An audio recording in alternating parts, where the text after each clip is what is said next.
Aula 42. Somos todos filhos de Deus? E hoje nós vamos falar no capítulo 9. Os filhos de Sara e os filhos de Agar. Qual a diferença entre os filhos de Sara e os filhos de Agar? Nós vamos mostrar isso para você hoje, dentro das igrejas. Essa diferença entre os nascidos da promessa e os filhos da carne, os filhos de Agar, que era a serva de Sara, mulher de Abraão. Vamos então fazer uma oração, pedir a Deus direção, para que nós então possamos entender o que Deus quer falar conosco através dessa palavra. Curve aí a sua cabeça, nosso Deus, em o nome do Senhor Jesus, meu Pai, que o Senhor venha dirigir esse estudo. Fale conosco, meu Pai. Semana após semana nós estamos aqui meditando na Tua Palavra, nesses ensinamentos. Então, abra o nosso entendimento, Jesus, e fale conosco para que possamos colher os benefícios da Sua Palavra. Em nome de Jesus, meu Pai. Os filhos de Sara e os filhos de Agar. Enquanto Sara estava viva, Abraão, seu marido, teve 2 filhos. O primeiro, por insistência de Sara, foi gerado em sua serva Agar. O segundo nasceu de Sara, cumprindo uma promessa de Deus. Os filhos da fé são os filhos de Sara, pois Abraão confiou na promessa de Deus e esperou durante 25 anos até que se cumprisse. Os filhos da carne são os filhos de Agar, pois Abraão deu ouvido à voz e à impaciência de sua esposa Sara, deitou com Agar, a qual deu à luz a um filho. Ambos os filhos saíram de Abraão. Um era o filho da esposa, o outro era o filho da serva, da escrava de Sara. O filho da esposa era o herdeiro legítimo. O filho da serva, naquele tempo, era legalmente um escravo. Se a mãe era escrava, o filho nascia também. Os filhos também nasciam escravos do mesmo Senhor. Não seria essa mesma situação dentro das igrejas?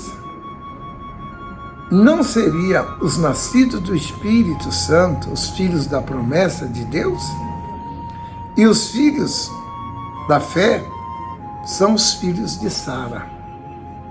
Os nascidos da carne seriam os filhos da vontade humana. Seriam os filhos da carne, os filhos de Agar.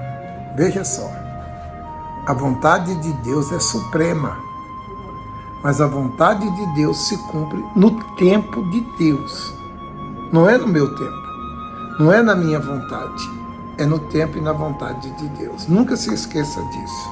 Do mesmo modo que os filhos da serva perseguiam os filhos da promessa, Ismael ridicularizava Isaac.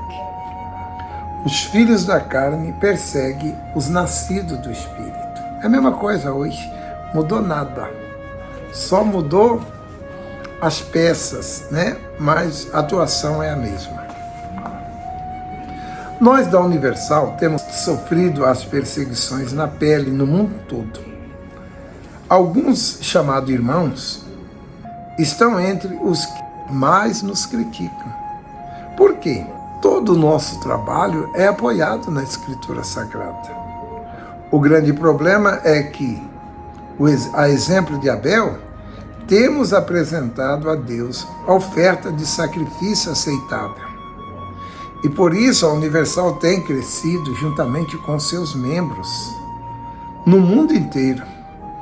Eles têm vencido as barreiras das línguas, dos costumes, das tradições e têm também sido abençoado, curado, liberto, prosperado. Testemunha é o que não falta na Universal. Nos defamado, perseguição implacável na mídia, tanto outros inimigos que nem convém citar aqui. temos sofrido preconceito, temos sido tratados como leprosos. Mesmo assim, temos vencido tudo por causa da promessa. Promessa que Deus fez, Ele não volta atrás.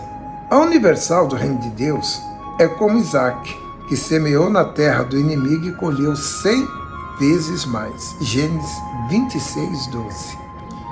Isso, infelizmente, não é visto com bons olhos por algum. Isso é verdade, né, amigo?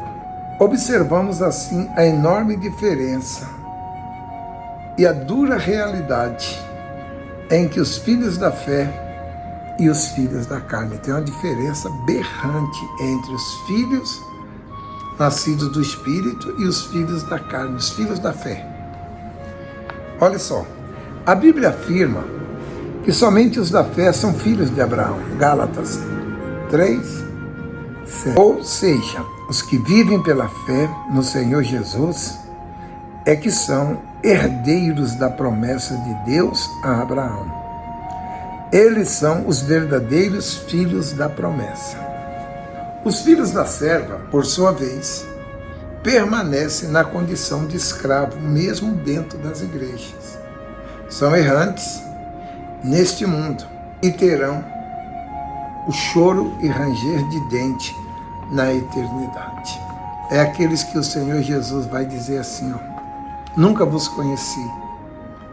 Apartai-vos de mim, maldito, para o fogo eterno. Eles dizem também, Senhor, Senhor, Senhor. E Jesus vai dizer para eles, eu nunca vos conheci. Apartai-vos de mim, maldito, para o fogo eterno. Dura essa palavra, né, amigo? Mas é uma palavra verdadeira. Muita briga, ciúmezinho, entre Agar e Sara. Deus teve que tirar um de perto do outro. E é interessante que até hoje eles brigam. Essa briga que está acontecendo no Oriente Médio é os dois irmãos, Isaac e Ismael.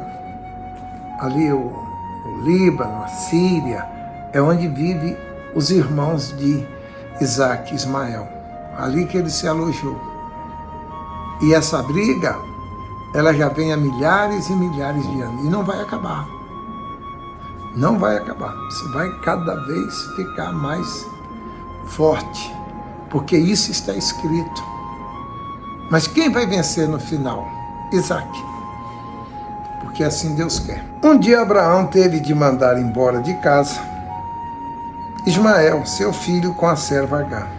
Ele sabia que, de acordo com a lei, a sua condição de servo jamais mudaria. Ele não pode se tornar herdeiro, porque ele nasceu servo. Um dia também os carnais serão revelados e retirados do meio dos herdeiros. Pois assim como o pastor separa o bode das ovelhas, assim também, no dia do Senhor, vai remover os intrusos do nosso meio. E vai ficar somente aqueles que de fato são filhos da promessa, filhos da fé. E o que fazer? O que fazer para se tornar um filho de Deus? Tem como? Tem.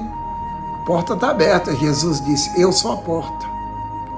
O Senhor Jesus disse isso, eu sou a porta. Através de Jesus, você se torna herdeiro de Deus, filho de Deus, através do Senhor Jesus. Olha só, disse o Senhor Jesus assim, se alguém quiser vir após mim e não aborrecer seu pai, sua mãe, sua mulher, seu filho, seu irmão, irmã, e ainda também a sua própria vida, não pode ser meu discípulo. Aborrecer a sua própria vida. Fazer aquilo que você não quer fazer. Qualquer que não levar a sua cruz e não vir após mim, não pode ser meu discípulo. É fácil, é só você fazer isso aqui, você será filho de Deus. Lucas 14, do 26 ao 27.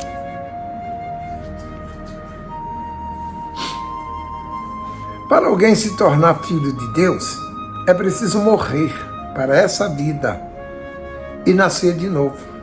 Ou seja, morrer para as suas próprias vontades e viver de acordo com a vontade de Deus. Morrer para o mundo é se recusar a seguir o curso que todos os que dele fazem parte seguem. Significa viver conforme a vontade, a palavra de Deus, rejeitando as inclinações da carne e obedecendo à voz do Espírito Santo. Pronto. E você se torna filho de Deus, herdeiro da promessa de Deus. Os nascidos do Espírito Santo têm a mesma natureza divina que o Senhor Jesus, o primogênito de Deus. Uma coisa interessante, amiga, o Senhor Jesus entrou nesse mundo como unigênito de Deus, certo? Filho único. Mas quando ele saiu como primogênito, porque eu, você, nós também nos tornamos irmãos de Jesus e filhos de Deus. Primogênito, depois veio a nossa geração. Tá certo? Vamos aqui dar sequência a esse estudo. Olha só. Eles receberam o poder em serem feitos filhos de Deus. É um poder para ser feito filho de Deus. João 1:1. João 1:12. Esse poder os distingue de todos os demais seres humanos. Além disso, ele tem autoridade, por meio do Senhor Jesus, sobre todo o poder das trevas, de forma que o príncipe deste mundo é impotente diante deles.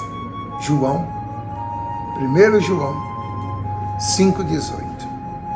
O Altíssimo os considera geração eleita, sacerdócio real, nação santa, povo adquirido, que foi escolhido para anunciar suas virtudes. 1 Pedro 2,9. Os nascidos do Espírito têm a mente do Senhor Jesus. Eles são o sal da terra, a luz do mundo, o perfume de Cristo nesse mundo perdido. E mais do que isso, eles têm fé, que é o poder de Deus disponível para atender às suas necessidades físicas e espiritual. Como o nosso Deus é grande e glorioso, Ele não obriga as pessoas a segui-lo, mas faz aqueles que sacrificam suas vidas por Ele ressuscitarem juntamente com seu Filho e estarem com Ele em lugares celestiais. Que maravilha! Eu não vejo essa hora de estar com Cristo em lugares celestiais, não nesse mundo aqui, que dá até nojo de viver, tanta podridão que a gente vê nesse mundo.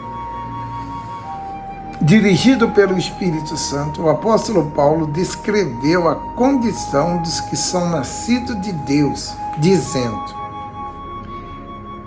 Ele nos ressuscitou juntamente com Ele e nos fez assentar em lugares celestiais, em Cristo Jesus, para mostrar nos séculos vindouros as abundâncias, riquezas de sua graça, pela sua longanimidade para conosco, em Cristo Jesus nosso Senhor.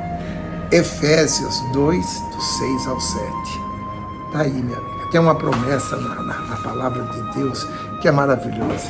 Ele diz assim, ó: nem olhos viram, nem ouvidos ouviram, nem jamais penetrou em coração humano o que Deus tem preparado para aqueles que o amam.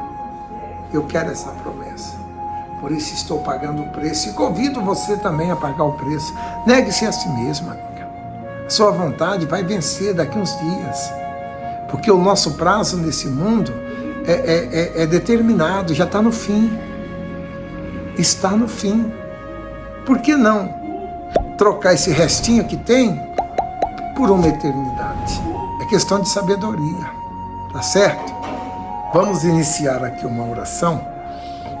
E o coordenador vai dar sequência aí com vocês. Curva aí a cabeça Sentado mesmo, feche os seus olhos. Espírito Santo, muito obrigado por essa palavra. Nos dirija, nos conduza.